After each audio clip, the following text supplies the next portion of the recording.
1,000 years will give you such a crick in the neck. Genie of the Lamb. Right here for your enjoyment. Right here, straight from the Lamb. Thank you. All right.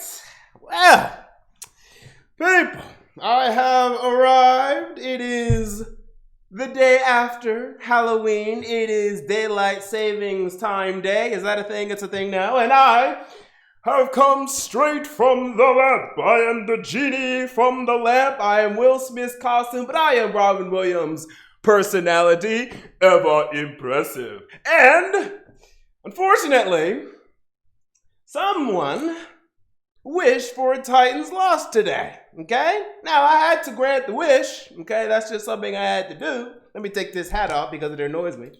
But, look at my hair now, sheesh. But yeah, despite this, I'm starting out this video on a positive note because I plan to dress up. I plan for the Titans to win. I plan to have a good time, but we will absolutely go in on this team and this defense. Make no doubt about it. But we're going to have a little fun doing so today. Okay, is that okay? Okay. So this was not fun at all. This is the worst Tennessee Titans loss of the last 2 years, at least. In fact, you could even argue more than that. I would argue that the 0-21 performance against the Baltimore Ravens was worse than this. And the only reason I'll argue that was because, we got shut out.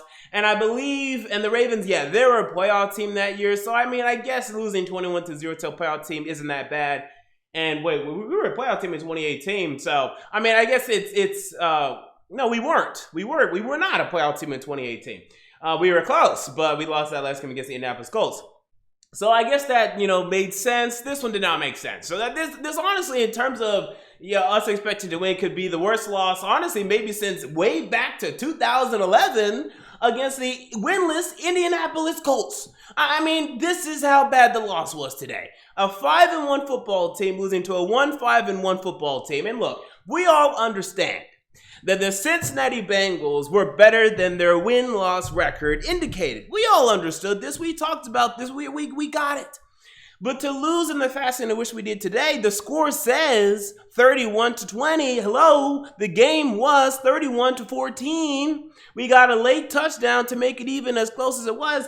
And look, we're going to get into everything today. We're going to get into the officiating. We're going to get into everything. But this was pathetic. And this is where we just have to take a step back and say, are we really a great football team? We're certainly a good football team. This clown, and I like him, but this clown, Jared Stillman, had a whole conversation on the radio this week discussing whether or not the Titans are good. Okay, they're obviously good. Okay, let's not be delusional. Let's not be, so narrow focused, so tunnel visioned. Yes, they're a above average football team. They're good. Okay, are they great? Well, maybe not, and we thought that they were, especially after that Buffalo Bills victory. But, after having almost lost to the Vikings and almost lost to the Jaguars and losing to the Bengals today, we're certainly not great right now.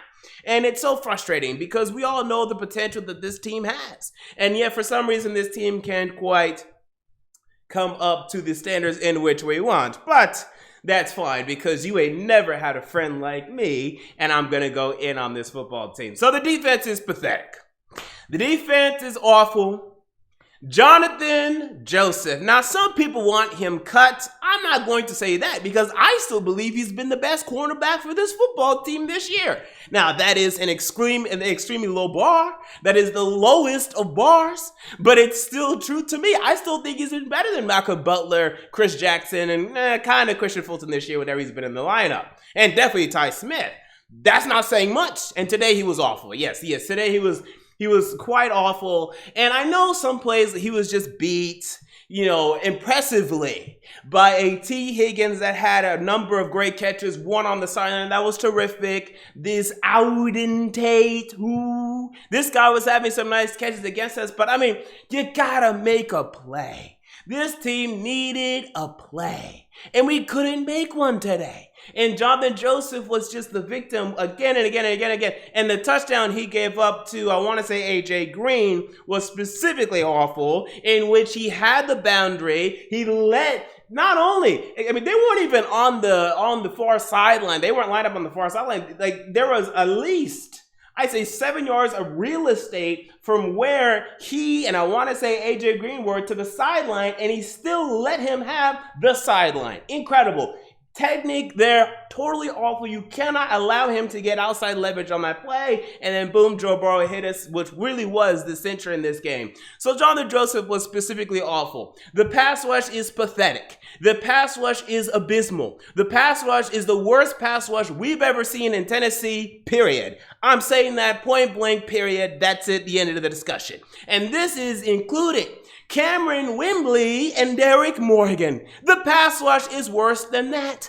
And I'm not saying that these players are worse than those two players. I believe that Jadeveon Clowney, Harold Landry are more talented and better football players than Derek Morgan and Cameron Wimbley were.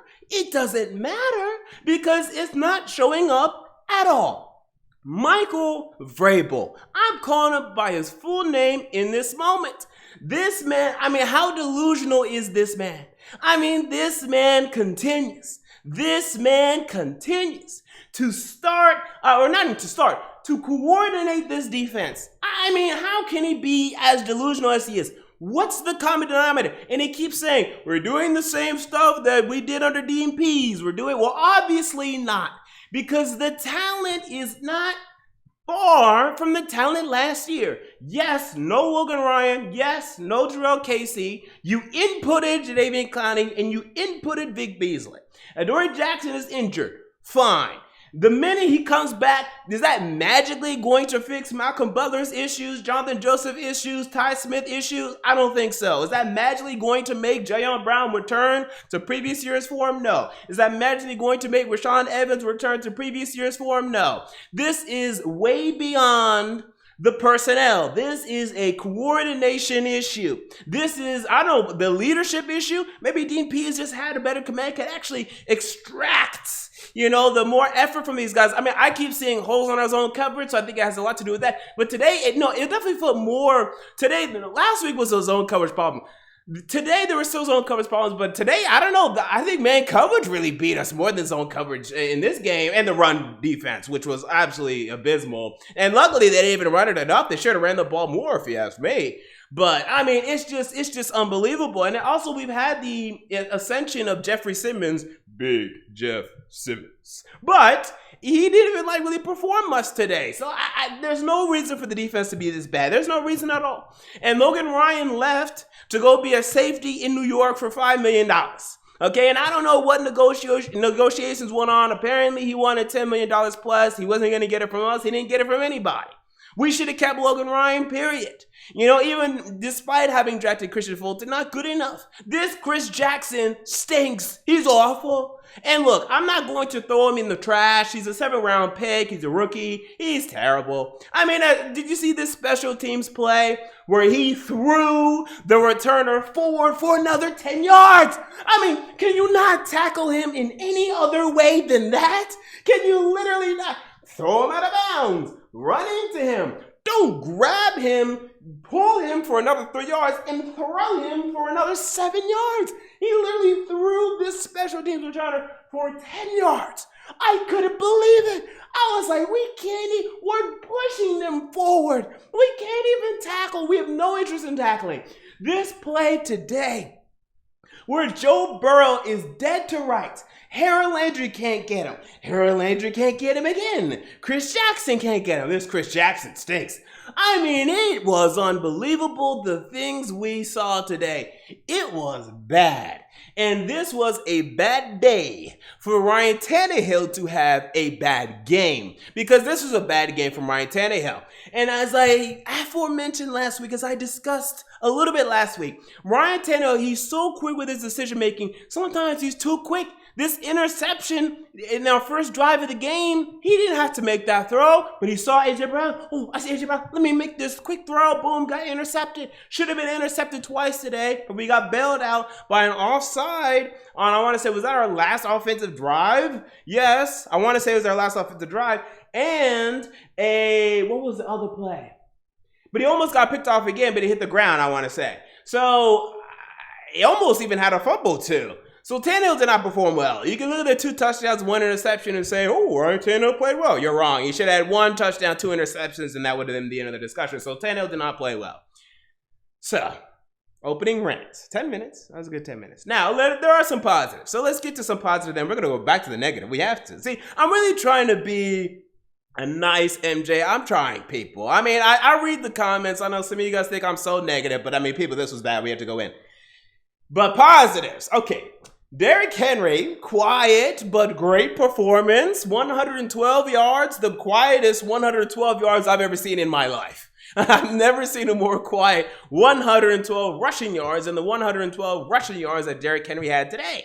So he's still on pace. Like right now, he's on pace for 100 yards. I mean, my God. So that's great. So we like that, hey? And then Corey Davis is a straight baller. I mean, this guy is a baller. You know, these are the best 2 Tennessee Titans wide receivers I think we've had talent-wise.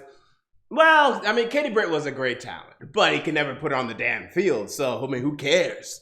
So, I mean, these 2 wide receivers and him and A.J. Brown are just great. And Corey Davis, man, I want to keep him. I'm a Corey Davis stan. I've been a Corey Davis stan. This guy was coming up with great catches today, tough catches today, had a touchdown today, had critical first down conversions today. He was fantastic. He was terrific. And not only that, I mean, he's, I think, one of the best run blocking wide receivers in the league. You saw him leading the way for Derrick Henry multiple times. He's tough. He's physical. He's great. And he's only going to get better. I want him resigned. And I know it's difficult, but if you ask me, I want him resigned. Forget about J.R. Brown. I'm over J.R. Brown. No more J.R. Brown. I want he and Jonnu re-signed, although Jonnu Smith didn't do anything today. But I want both of them re-signed. I want Corey Davis re-signed, period. Forget about J.R. Brown. No more J.R. Brown. I'm over him. Okay? And, well, I mean, I don't know. I don't know if it's him. I think it's the coordination with him. But, you know, still. Let me just say this. Maybe not J.R. Brown gone, but at the very least, Corey Davis should be prioritized over J.R. Brown. And last year I would have said the opposite. Last year I would have said J.R. Brown, yeah, prioritize him. No. Now Corey Davis needs to be prioritized. This guy's an absolute beast. A.J. Brown is elite, not elite. And he proved that today, okay? Because he had the great touchdown, fantastic, had difficulties coming up with tough catches, had difficulties getting a little bit of separation, had some mistakes, had the big drop in the middle of the field on the slant. And yes, it was tipped a little bit. Should have had that catch. That's why he's not elite yet. And he's getting close. He's getting close to getting that E. I almost took the T away. I was like, you might be back to elite. But I'm giving him the T. He says the T, okay? Because he had the great touchdown. And I'm like, yeah, he's elite. He's elite. Is he elite? No, he's elite, you know? So we like that. So that was great for A.J. Brown. And look, the whole run game was great. I don't know why. This game was so frustrating. And the Tannehill thing, and that's why in my comments or my notes, I have Tanner downhill. He just sent us downhill early in this game. We should have just ran all over this football team. As a football team, we had 7.5 yards a carry. Jeremy McNichols and Deontay Foreman looked great because the Bengals' run defense is so awful. We literally, all we had to do, just show up. Hell, and they only had 3 points in the first 2 or 3 possessions. But we had the interception. I can't remember what stopped the second drive. Let me look at the play-by-play real quick. But we just had those early drives that stalled, number one, because of the interception. Oh, the missed field goal. As Stephen Gostkowski stinks, I mean, he's just not good enough. Remember, one of my keys to the game was we need to trot him out there and just see if he's good. We need to figure out if this guy can kick well at all. And today we realize he can't. So Stephen Gostkowski is a problem that needs to be remedied. Either find someone else or, I don't know, find someone else. That's it. I mean, at this point, I'm over it. I'm done. And I mean, it was a 50-plus yarder, and it was windy.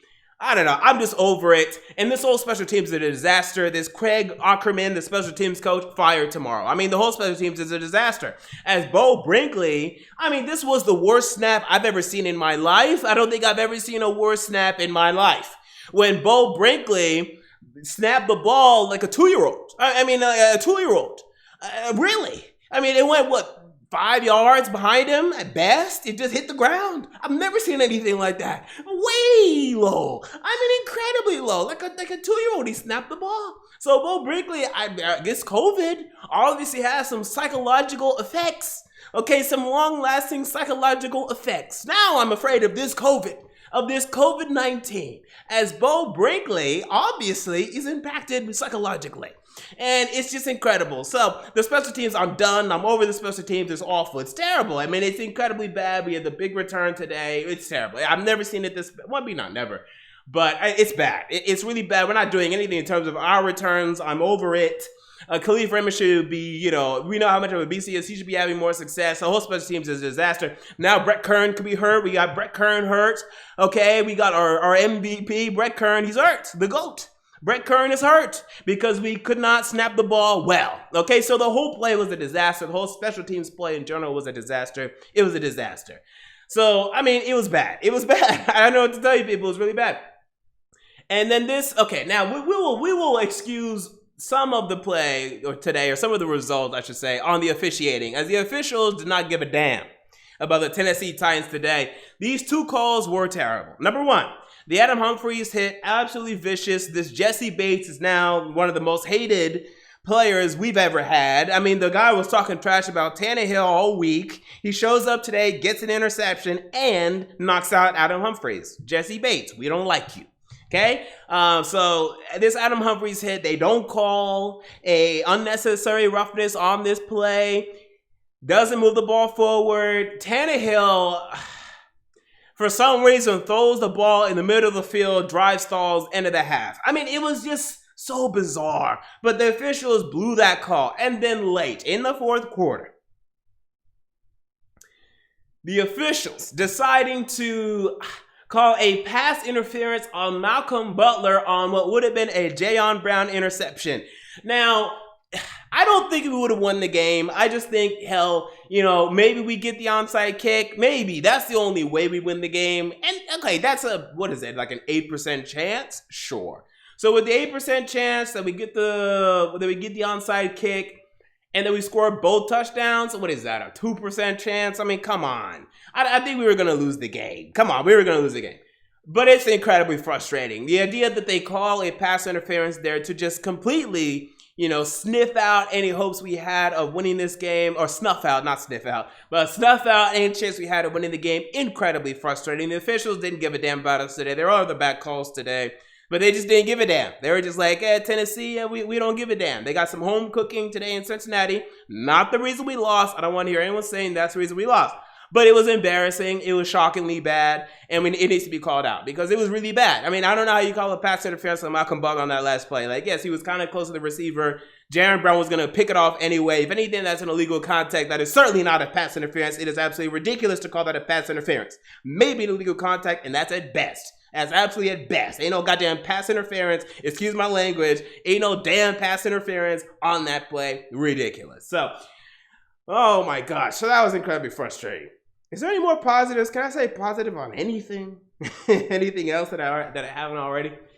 Well, Tyson Barlow looks fine. So that's nice. I like Tyson Barlow out there. He's looking okay. Defensively, no. I mean, there's just nothing. I mean, what can I say? Kevin Byard looked a little better. He looked pretty good, actually, coming down and helping out in run support. I don't know why he's always the one that has to come up with a lot of these tackles. That's a little frustrating. But, Kevin Byard looked pretty fine to me. What else do we have? I don't know. That's it. I ain't got nothing. No sacks today. It's pathetic. This Jadeveon Clowney thing. I mean, he didn't even show up on the stat sheet today. I mean, he had one tackle, but it's getting frustrating. It's getting bad. And I thought he's actually played fine. He just hasn't been able to get the sack. But with the near sack he had today, that he absolutely should have had, that he bounced off the quarterback, and now we're how many games in? We're 7 games in, and you don't have one sack. And look, I know he had 3 sacks last year, and I defended him for that. Now it's getting a little pathetic. It's just getting pathetic, honestly. And he's still going to show up in terms of, decent run support, and I'm fine with that. But he's getting paid $15 million for that. I mean, how do we trade Jarrell Casey, who produces for us, leads for us, essentially to get Clowney? And not even that, because again, I think it really boiled down to, and I don't know why he had to consider this, I don't know why we kept Daquan Jones instead of, keeping Jarrell Casey, because you could have traded or cut Daquan Jones and it would have been like $2 or $3 million more, like 2.5, literally 2.5. That was the price You said, no. We'd rather just trade Joel Casey, keep Daquan Jones. Nonsensical. Yes, you'd have to go out and find a nose tackle. Well, Daquan Jones ain't even a damn nose tackle, really. He's really not. Okay, he's playing out of position. So I don't know. It's ridiculous, man. This call on the Logan Ryan and Joel Casey thing, it was a terrible call. And I think, again, it goes even beyond that, though, because I just think it comes back to the coordination. So the whole defense is a disaster. And our offense, it just didn't get going. So we'll turn a little positive here. I still like this team moving forward. I do. I think all hopes of getting a potential first round bye, forget about it. There's only one bye that's going to be given out. The Steelers are still undefeated, and we lost to them. Yeah, we're not going to get that first round bye. We have some things to figure out. You know, are we going to hit that 13-3 that I know a lot of us were starting to think we were going to hit? No. 12-4, you know, it's certainly still on the table. My projection of 11-5, I think, is great. I think I had a great prediction of 11-5 before the season, and that's what I'm sticking with. 12-4 is still in the background. I'm still giving us a chance at 12-4. But man, I mean, what's going to fix this defense? What are we going to do? How are we going to do it? I don't know, okay? I don't know. Someone needs to wish, okay? Does anyone have a wish for me? You know, because man, I would love to grant a wish for the Titans defense and their defensive problems to be solved, right? But for some reason, I can't do it, you know? I don't know. There's certain rules you have as a genie, okay? What are the rules again? Number 1, I can't make anyone fall in love. Number 2, I can't bring anyone back from the dead. And also, rule number 1 is actually you can't wish for any more wishes. So that's it. So I don't know. And then the 4th one apparently is you can't wish for the Titans to have a good defense. That's just, I'm incapable. That's out of the realm of possibility. I can't do it. Sorry. I don't know. I don't know what to tell you. I don't know. But King Henry looks great. So King Henry is still headed for, you know, potentially a 2,000-yard season. Now, I don't really think this is a big possibility, but some of you do. So King Henry, fabulous he, Henry Ababwa. Okay, there you go. Look at that. King Henry. So I love that. And yeah, that's about all I got for you people. This was not great. But next week we have the Bears. This is the Bears next week. Let me check the schedule real quick.